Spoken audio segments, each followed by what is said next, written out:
Well, hello. Welcome to Pre-Calculus. We're going to start off with a quick review of the first chapter. The first chapter is somewhat of a hodgepodge of different topics. So I tried to pick a couple examples that would give you a good review of these ideas kind of in a condensed way. Okay, so the first page here we have talks about graphing tools. There's a lot of different formulas that you can use when you're graphing. So one of them that I'm sure you're familiar with is the Pythagorean theorem, right? The Pythagorean theorem applies to a right triangle which has a 90-degree angle. A and B are usually called the legs. They are close to the 90-degree angle, and then C is called the hypotenuse, and the hypotenuse would be across from the right angle. I put the Pythagorean theorem at the beginning here because a couple of the things we're going to look at next that really are related to the Pythagorean theorem. So the next one is the distance formula. Rather than just throwing the formula up here, I wanted to derive it for you today so you could see where it comes from. So when we use the distance formula, we can use it to find the distance between any 2 points on the xy plane. And, if those points were straight across, then we would be able to just sort of count how many units apart they were. This formula is usually used when the points are not straight across from each other, although you could use it for that also as well. So let's just say we had 2 points, and to match up with the formula, I'm going to name the first point x1, y1. Those are subscripts. And I'm going to name the second point x2, y2. We are interested in finding the distance between these 2 points, the distance d. And we can use the idea of the triangle, kind of isolate the vertical and the horizontal pieces that are happening here.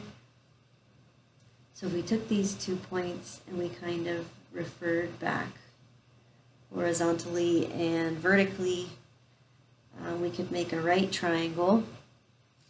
And so the length of this leg, or this shorter side here, would be the difference in the y values, because I'm going from a height of y1 up to a height of y2.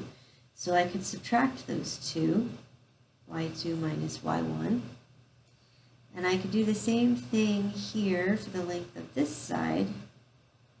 I'm going from an x value of x1 up to an x value of x2.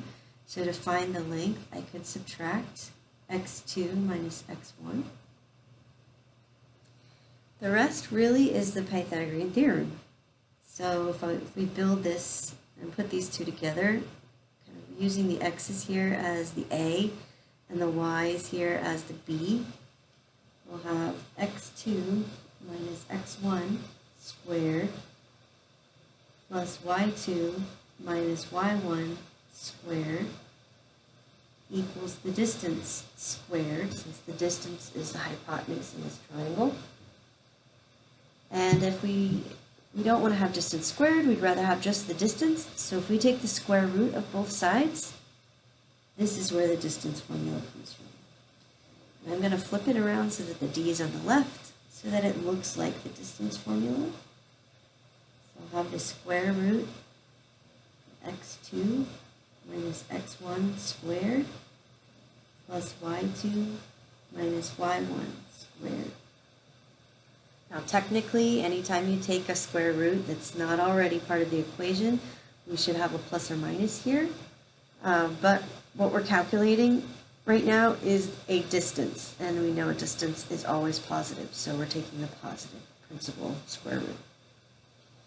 Okay, so this would be the distance formula. We'll use that in a second. I'm going to put up two other formulas, maybe a little bit less explanation. The midpoint formula will give you the middle of a line segment. So if I have a line segment and I want to know the point right in the middle, we can take the average of the x values and the average of the y values to find that middle point. Okay, now this is actually not in chapter 1, but it just goes so closely with the Pythagorean theorem and the distance formula, and that's the equation for a circle. So the center of the circle is usually labeled h comma k, and r is the radius, which would be the distance from the center of the circle out to the edge of the circle. So if we just drew a circle here. Okay, the center would be the point h comma k, and the distance from the center to the outer portion of the circle is called the radius. And they fit together in the equation like this. In the next video, in the next class, we're going to be talking about transformations where we shift graphs left to right. So the H is the left and right shift, the K is the up and down shift for this circle. So let me just give you a quick example.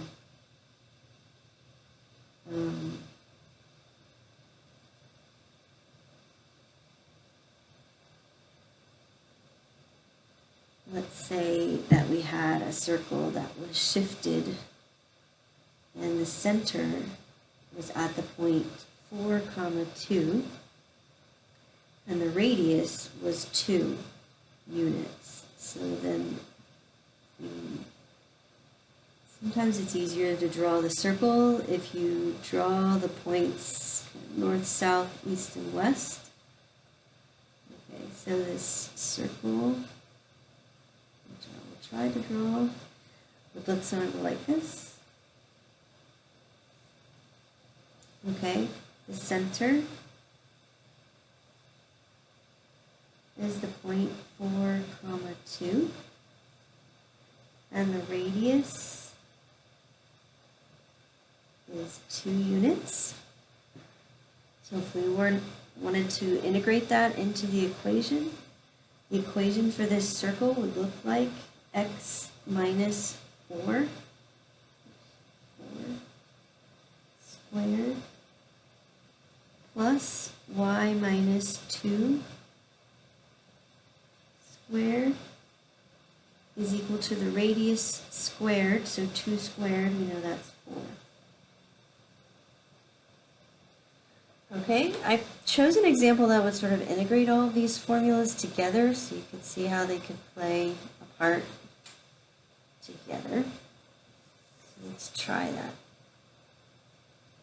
This question says the endpoints of the diameter of a circle are the points 7, -4 and 9, 14. We want to find the center, the radius, and the equation of the circle. Okay, first of all, we want to find the center.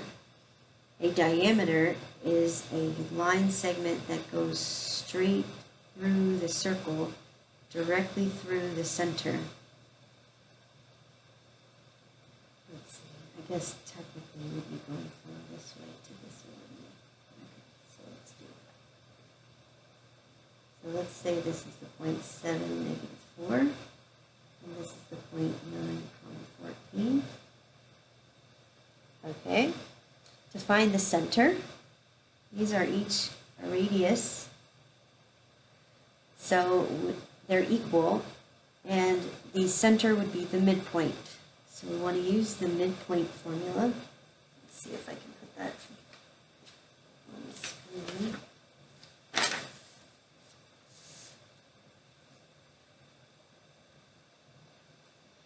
Okay, so we're going to average the x's, add 7 and 9 and divide by 2, and average the y's, add -4 and 14 and divide by 2. So that would be 16 divided by 2 would be 8. And this would be 10 divided by 2 would be 5. So the center of this circle will be the point 8, 5. All right, and we could also find the radius. The radius is going to be the distance from the center out to the edge of the circle. You could do this in many ways.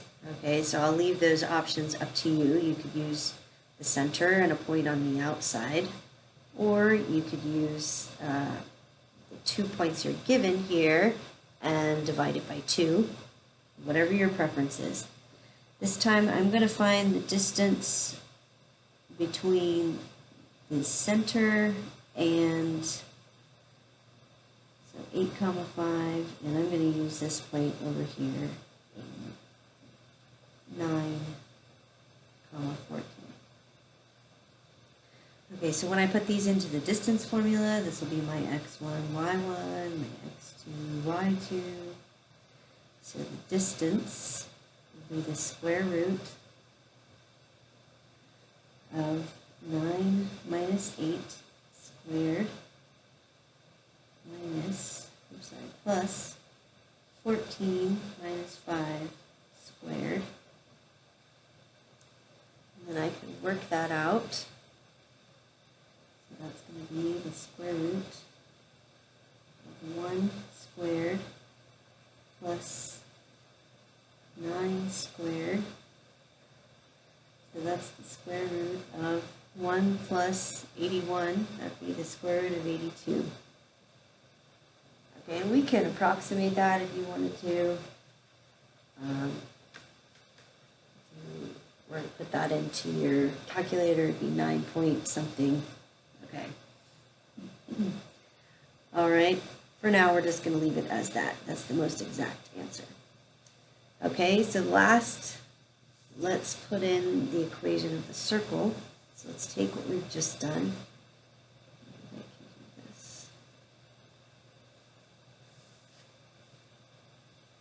There it is.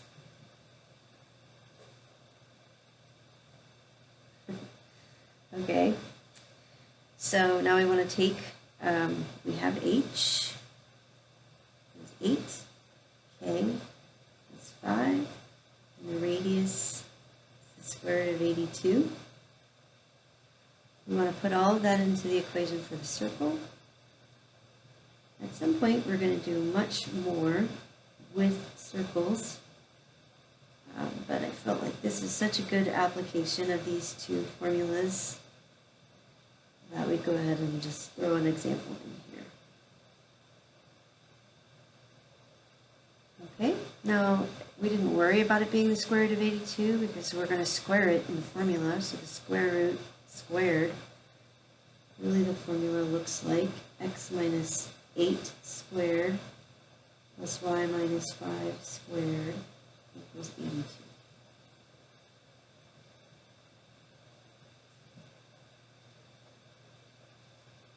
Okay, so I hope that gave you a little bit of an idea of the distance formula, the midpoint formula, and then got you started thinking about the equation for a circle. There's more in this chapter. So there's also a bit of a review of functions, and I know a lot of these topics are coming from college algebra and are going to look familiar. This semester we're going to take those ideas and add some depth to them and give you some harder problems and some extra little pieces that you didn't have in college algebra. Okay, so but however, this is a review, so this should look pretty familiar. I think you already know a function is a relation where each x is paired with only one y. We can do a visual test for that by using the vertical line test where we pass a vertical line through the graph. If there is at least one point, we only have to have one place where the vertical line would touch twice, then it is not a function. Because we found an x that is paired with more than one y. Okay, so we could take these two examples, right? Is it a graph of a function? Do your vertical line test. Some people call it the pencil test, right? This one is definitely not a function. If I pass a vertical line, it's going to touch twice in almost every place. So this is not a function.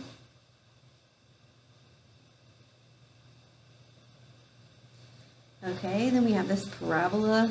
Should be a pretty familiar shape to you, right? We did the vertical line test on this one. Anywhere we place a vertical line, it is only going to touch in one place. This one checks out. This is a function. All right, and then we could list the domain and range. To do the domain and range of a graph, we're going to be using interval notation because we cannot list out the x's and the y's. We have a continuum of x's and a continuum of y's. So interval notation will list the smallest x, if there is one, up to the largest x, and likewise for the y's. So just as a reminder, you probably know this already, but the domain is the x, the range is the y's. The domain is going to go from left to right.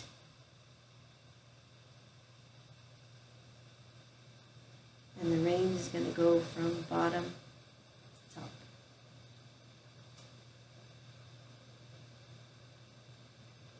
Okay, so if we were to list, even though this is not a function, it's still a relation, and we can still list the domain and range. So the domain from left to right, is there a leftmost point on this graph? I would say yes. Is there a rightmost point? I would say yes, right. So on the left, this is the leftmost point.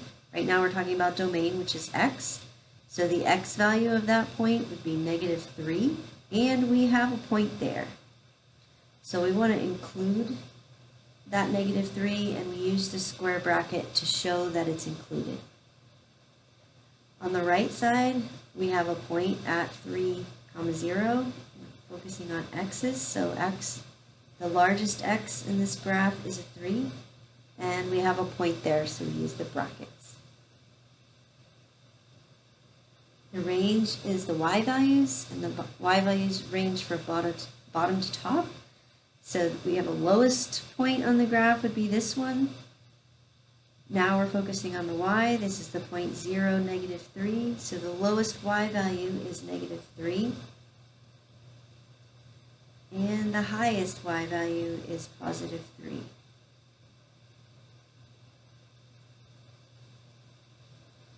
For the parabola, do we have a leftmost point?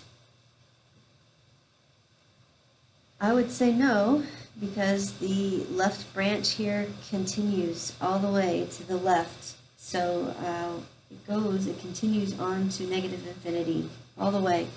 On the right, this arrow is going to continue on to the right to +infinity. So all real numbers would be the domain. We can use any x value we like, and we'll find a point on this curve. The range is bottom to top. Do we have a lowest point on this graph? I would say yes, right here at 0, -4. We're doing the range, which is the y value, and we have a point there, so we'll use the square bracket. Do we have a highest y value or highest point? And I would say no, because the arrows indicate that it's going to continue up to +infinity. Okay, so that gives you the domain and range. That's something we take a lot of time in college algebra to practice. So it will come up in our class. So I hope that you've had some experience with that. If not, you may want to take some time this week and review domain and range. I'll add to this something called function notation. This is where we replace the y with f of x. Okay, so I thought we could write the formula for this parabola graph. So it's a parabola, which means it's x squared, and it's shifted. Normally the center point is at 0, 0, but this one is down by 4. So this would be the function f of x equals x squared minus 4. Okay, we can interchange f of x with a y if we like. Those two mean the same. We use the function notation so that we can list evaluate the function at a certain x value and be able to see both the x and the y together. So for example, if I wanted to calculate f of 1, that means I want to find the y value when x is 1. So I would plug in 1 for x and calculate 1 minus 4. F of 1 is negative 3. The 1 here being my x value, and the negative 3 being my y value. Okay, and I can't put it all on one screen, but if you were to go up and look at this graph, right, on the graph at x equals 1, the point on the graph is the point 1 comma negative 3.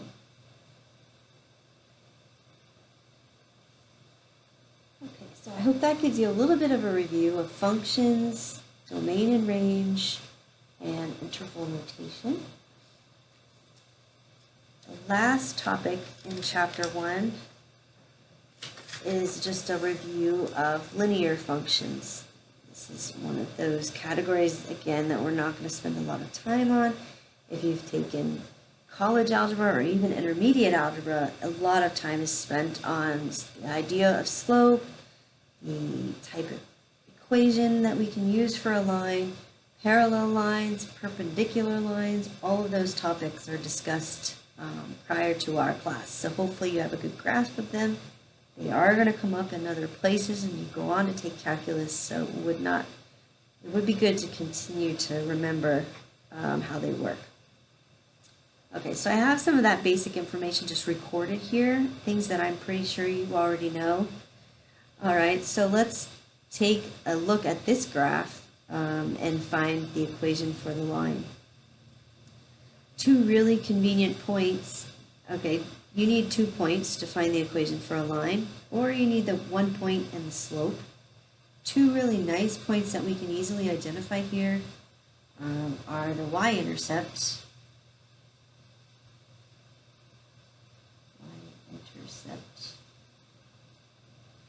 Which is the point 0, 4, and the x-intercept,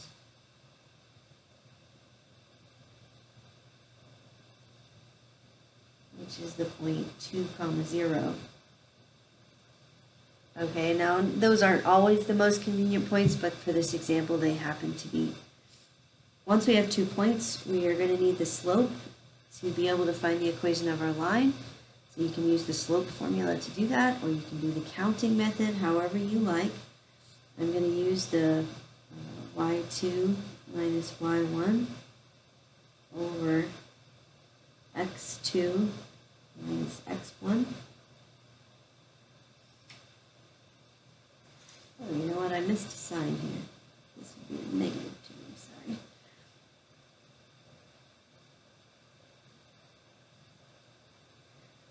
Okay, so that's going to give me negative 4 divided by negative 2, which is 2.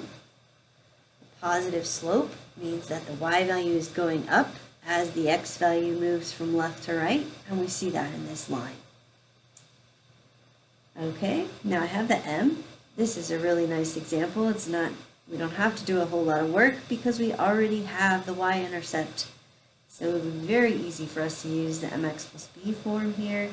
This gives us the b. If we put those two things together, we have the slope, or the equation of this line.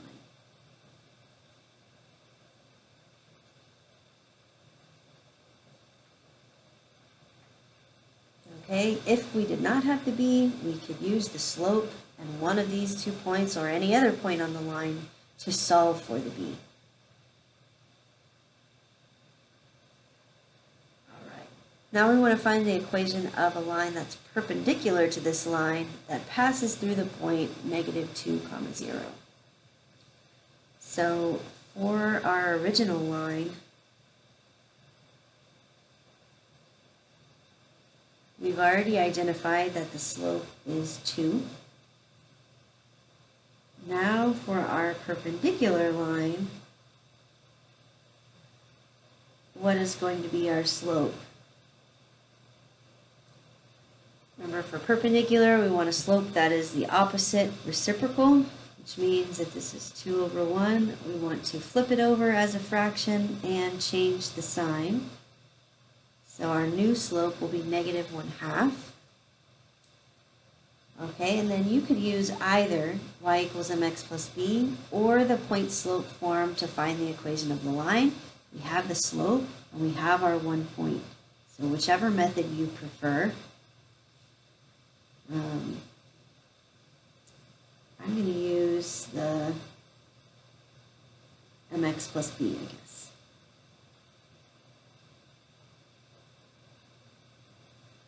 Okay, which means I'm going to substitute 0 for my y, negative 1/2 for my slope,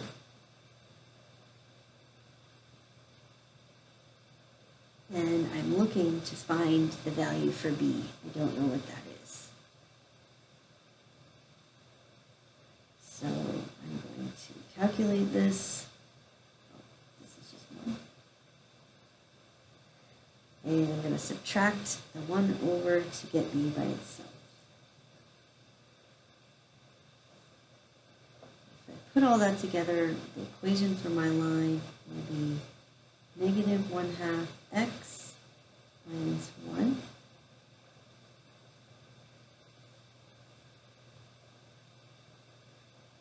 Okay, and if I wanted to draw that, I would have a y-intercept of negative 1. It's going to go down 1 and over 2. So I could draw this line just like that.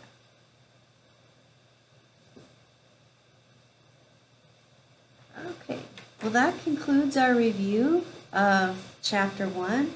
Feel free to read through and pick up any other topics that you feel like you need. But these were the 4 main topics I thought that you could use a little refresher on. So good luck.